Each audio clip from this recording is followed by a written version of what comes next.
mohon nasihatnya karena akhir-akhir ini ana malas beribadah. Baca fadilah ibadah yang anda mau lakukan. Saya sudah pernah ajarkan ini. Mau rajin sholat malam, baca hadis tentang sholat malam. Mau rajin sedekah, baca hadis tentang sedekah. Kita punya hak secara syar'i menanyakan saya dapat apa kalau saya kerjakan ibadah itu. Boleh, nggak apa-apa. Karena memang Allah yang menjanjikan itu, ya kan? Coba baca buku hadis, fadilah sholat duha, fadilah sholat sunnah, qabliyah, rawatib, fadilah sholat wajib, duhur, asar, maghrib, isya, fadilah bakti dengan orang tua, fadilah haji dan umrah, fadilah sadaqah, fadilah puasa Ramadan, fadilah. Apa itu fadilah? Janji positif Allah di ibadah yang akan kita lakukan. Kalau mau termotivasi, untuk apa kita mau ke satu tempat? Karena ada janji yang, ada satu menjanjikan yang kita dapatkan di sana kan. Untuk apa kita kerja satu perusahaan? Karena ada janji gajinya lah, prestasi dan seterusnya. Begitu, manusia memang kalau dijanjikan baru mau bergerak. Maka wajar kita baca janji Allah di ibadah itu kita akan termotivasi. Yang kedua, jauhi semua fasilitas maksiat. Karena semua yang membuat orang malas ibadah karena ada dosa. Selama antum masih terlibat di dosa sekecil apapun, maka akan mudah sekali tergelincir untuk malas ibadah. Tergelincir itu. Saya sudah pernah jelaskan, ibadah punya kenikmatan, dosa punya kenikmatan, tapi nggak bisa disatuin. Nggak bisa disatuin, tidak bisa disinkronkan, tidak mungkin. Harus pilih salah satunya. Seseorang, saya kasih contoh, seorang wanita terbiasa pakai jilbab, rapi. Dia sudah merasakan nikmatnya ibadah itu.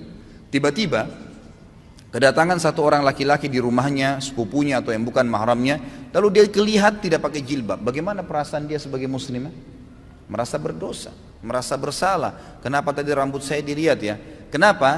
Karena ibadah menutup aurat sudah dia rasakan nikmatnya, dan membuka aurat yang maksiat hilang kenikmatannya, dibenci sama dia. Kalau kenikmatan ibadah ada, kenikmatan maksiat hilang. Kan? Terbiasa menutup aurat membuat orang jadi tidak mau buka aurat, gitu kan? Terbiasa sholat berjamaah di masjid membuat orang menyasa bersalah, atau terbiasa sholat aja deh. Ya, kira-kira kalau orang sudah rutin sholat 5 waktu, dia sudah tahu fadilahnya dan ancamannya kalau dia tinggalkan, apakah dia mau tinggalkan sholat berjamaah, sholat wajib? Nggak mungkin, gitu kan? Karena kenikmatan ibadah ini sudah ada. Tapi kalau kita balik, kalau ada orang merasa nikmat dengan maksiatnya, nikmat dengan telanjang di depan orang, nikmat dengan kebohongannya, nikmat dengan harta rampasan, riba, haram, kezaliman, nikmat dengan zinahnya, maka pasti kenikmatan ibadahnya hilang. Mustahil bisa khusyuk. Biar dia mau tutup matanya, biar dia mau paksain, nggak bisa. Bangun sholat malam pun susah. Oh, sholat 5 waktu aja berat, mungkin cuma seperti orang kumur-kumur dan buru-buru kalau dia kerjakan. Nggak bisa. Makanya kata kunci yang kedua adalah jauhi kemaksiatan. Maka kenikmatan ibadah akan didapatkan. Yang pertama, bekali diri dulu dengan ilmunya. Dapat apa nih kalau saya sholat malam, kalau saya sedekah, baru kemudian jauhi semua fasilitas kemaksiatan. Yang ketiga, ini nggak kalah penting, bentuk komunitas yang soleh dan soleha. Berteman, bersahabat dengan orang yang ahli ibadah.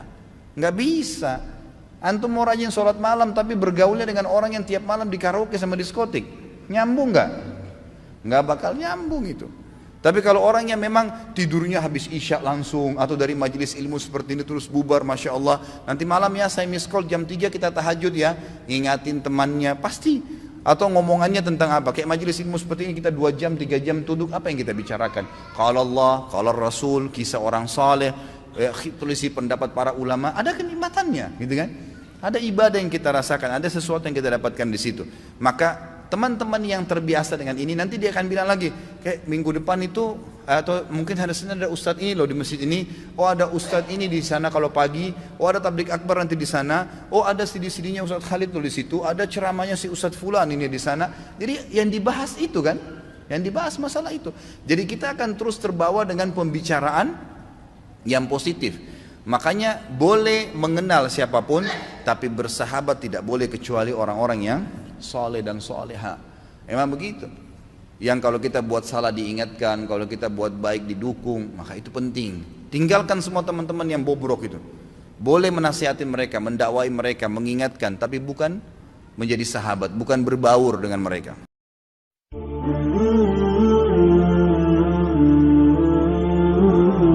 Allah.